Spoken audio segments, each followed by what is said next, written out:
آپ ایک چودھری کے ساتھ یہ نہیں کرتے.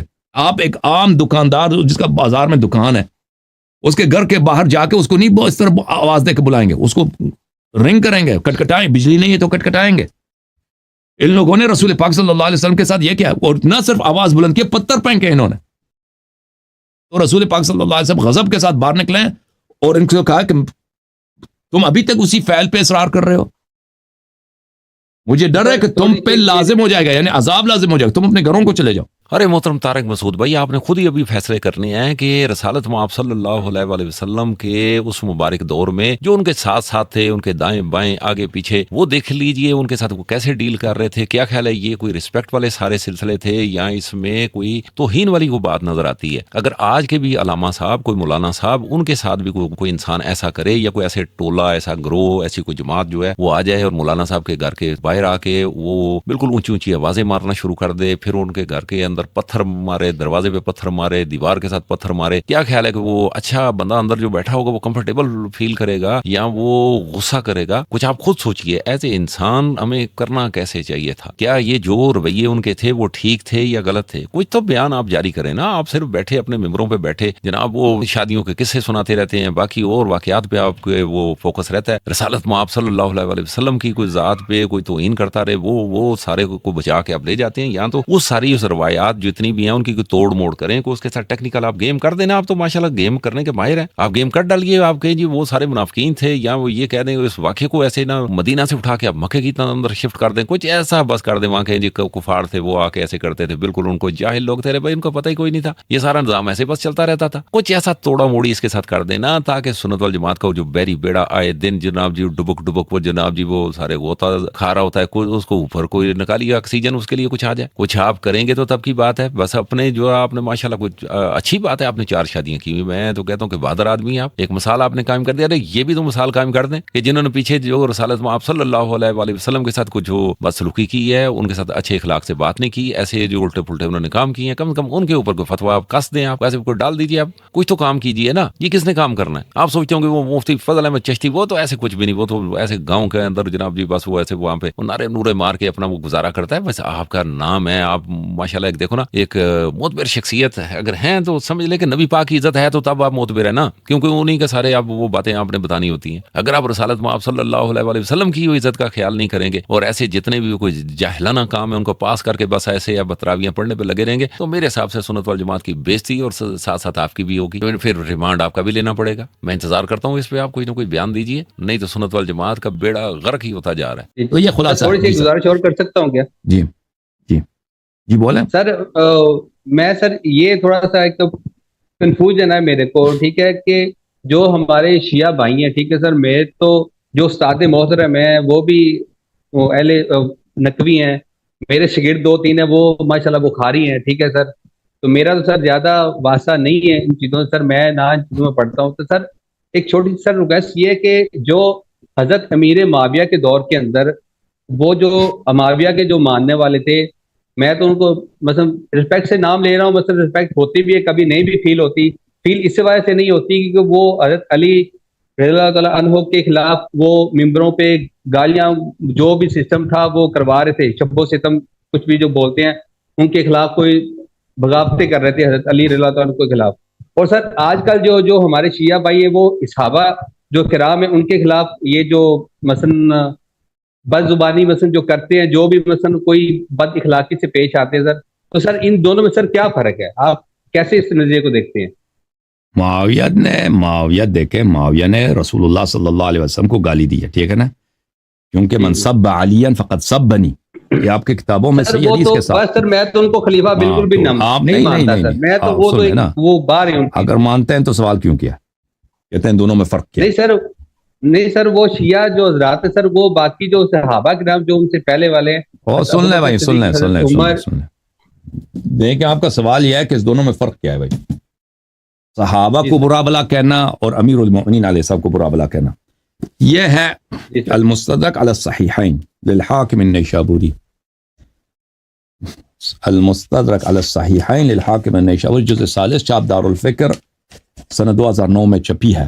اس کتاب میں آپ کو لے کے چلتا ہوں صفحہ نمبر 334 میں, 334 میں.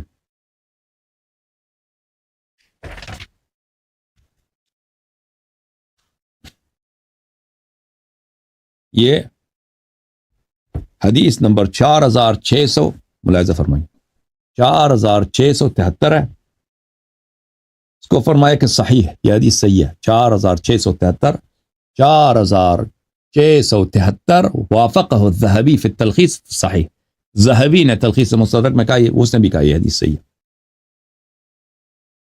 راوی کہتا ہے دخلت علی ام سلمہ رضی اللہ تعالی عنہ, میں ام سلمہ کے پاس گیا تھا. ام سلمہ رضی اللہ عنہ کی عمر کافی لمبی ہے, ان کی وفات سنہ 60 کے بعد ہے, سنہ 61-62 کے بعد ہے, ٹھیک ہے نا. اب مجھے یاد نہیں پڑتا 65 کو 67 بہت عرصے تک رہی ہے, یعنی معاویہ کے دور حکومت کو انہوں نے دیکھا. فقالت لی, میں ان کے پاس گئی تو انہوں نے کہا ایسب رسول اللہ صلی اللہ علیہ وآلہ وسلم فیکم, کیا تم مسلمانوں رسول اللہ صلی اللہ علیہ وسلم کو گالی دیتے ہو؟ ام سلمہ رضی اللہ تعالیٰ عنہ ایک مسلمان سے پوچھتی ہے جو ان کے پاس ملنے آیا ہے, ان سے پوچھتی ہیں کہ کیا تم لوگ مسلمانوں رسول اللہ صلی اللہ علیہ وسلم کو گالی دیتے ہو؟ فقلت معاذ اللہ او سبحان اللہ او کلمۃ نحو ذلك, تو میں نے کہا کہ سبحان اللہ, یا میں نے کہا اللہ کی پناہ, معاذ اللہ او نعوذ باللہ, میں نے سر کچھ کلمات کہے. انہوں نے فرمایا سمعت رسول اللہ صلی اللہ علیہ وآلہ وسلم یقول, میں نے خود رسول پاک صلی اللہ علیہ وسلم سے سنا من سب علیا فقد سبنی, جس نے رسول امیر المؤمنین علیہ السلام کو گالی دیا اس نے مجھے گالی دیا. تو معاویہ نے جس شخص کو گالی دیا یعنی رسالت پناہ صلی اللہ علیہ وسلم کو گالی دیا, ٹھیک ہے نا. شیعہ اگر صحابہ کو برا کہتے ہیں اس میں بڑا فرق ہے. ایک شخص رسالت پناہ صلی اللہ علیہ وسلم کو گالی دیتا ہے, وہ اللہ کا دشمن ہے, اس کو حضرت کہنا, اس کو رضی اللہ کہنا, اس کو امیر کہنا, اس کا احترام کرنا رسول اللہ صلی اللہ علیہ وسلم کو گالی دینے کے مترادف ہے, توہین کرنے کے مترادف ہے. ایک وہ ہے اور ایک شیعہ حضرات ہیں, وہ صحابہ جن کے ثابت ہے آپ ہی کی کتابوں سے, ہمارے کتابوں سے, کہ ان کے برے کام ثابت ہیں, ان کو برا کہتے ہیں. ایک دونوں کاموں میں زمین آسمان کا فرق ہے, ٹھیک ہے نا میرے بھائی.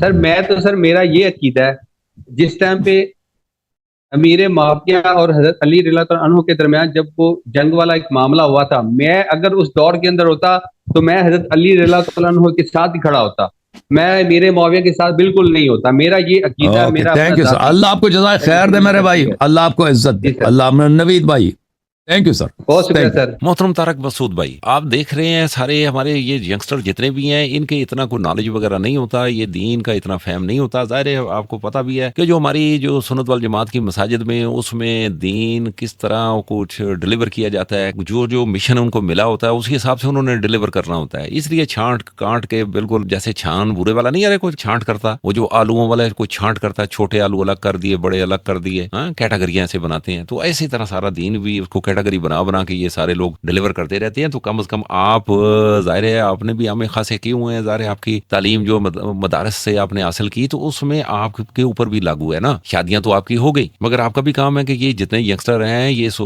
نبی پاک صلی اللہ علیہ وسلم کی امتی ہیں, ان پہ آپ ورک کریں. ان کو شادیوں کو تو آپ نے بتا دیا, لیکن ساتھ ساتھ آپ جو خالص دین ہے, ایک نمبر دین ہے, کم از کم وہ بتائیں. جو ان کے ذہن کے اندر ان کے کچھ خیالات جو مسترب ہو جاتے ہیں, ان کا بدن مسترب ہو جاتے ہیں, سوچیں ان کی بکھر جاتی ہیں, تو کم از کم آپ کو تو چاہیے نا ان کو بائنڈ کریں, ان کو سمجھائیں. یہ جتنے بھی اختلافات ہیں, ابھی جو اللہ یاری صاحب نے جو حدیث مبارکہ انہوں نے پڑھی, انہوں کو بیان کیا, تو کم از کم آپ اس پہ بھی کلیئر کریں. یہ جو معاملات ہیں, کیونکہ بچے جتنے بھی ہیں ان کو پتہ چلتا ہے کہ جی نبی پاک صلی اللہ علیہ وسلم کو کوئی بھی اعانت کر دے وہ بھی جائز کام ہے, صحابہ کرام کی جو کر دے وہ گناہگار بن جاتا ہے. یہ کیسا قانون قاعدہ ہے؟ کم از کم آپ اگر قابل آدمی ہیں, پڑھے لکھے بندے ہیں, آپ کو سمجھ زیادہ آتی ہے, اگر سمجھ زیادہ ہے تو اس چیز کو آپ کلیئر کریں, تاکہ لوگوں کے اندر جو ان کے نظریات ہیں, ان کے عقائد ہیں, وہ درست ہو جائیں گے تو آپ کے لیے بھی وہ صدقہ جاریہ بن جائے گا. اگر کوئی مشن آپ کا ہے کہ صدقہ جاریہ میں آپ نے حصہ لینا ہے تو لازم اس کام کو آپ کیجئے. اگر اس کام کو آپ نہیں کریں گے تو ہم ظاہر ہے پھر آپ کے کلپس اٹھائیں گے, کچھ نہ کچھ اس پہ ورک کریں گے, تاکہ جو آپ کی طرف سے ایسے کوئی مسٹیک کہہ لیتے ہیں نا, مسلینیس مسٹیکیں کوئی ڈال لیتے ہیں نا, تو اس میں جو بھی ہم اگر ایسا کو معاملات آپ کے ڈالیں گے تو اس میں ہم ظاہر ہے آپ کی کوئی پہلے منت سماجت کریں گے, آپ سے ریکویسٹ کریں گے کہ بھائی اس پہ آپ غور فکر کیجئے. اگر نہیں ہوگا تو پھر جتنے بھی آپ کے ایسے کوئی غلط کام ہے ان کو ہم ہائی لائٹ کریں گے, جو غلط عقائد ہیں ان کو ہم ہائی لائٹ کریں گے, پھر ہمیں بتانا پڑے گا, سمجھانا پڑے گا. آپ کا شکریہ ہے, آپ اس پہ ضرور توجہ دیجیے گا, ہماری گزارش ہی ہے آپ کے آگے.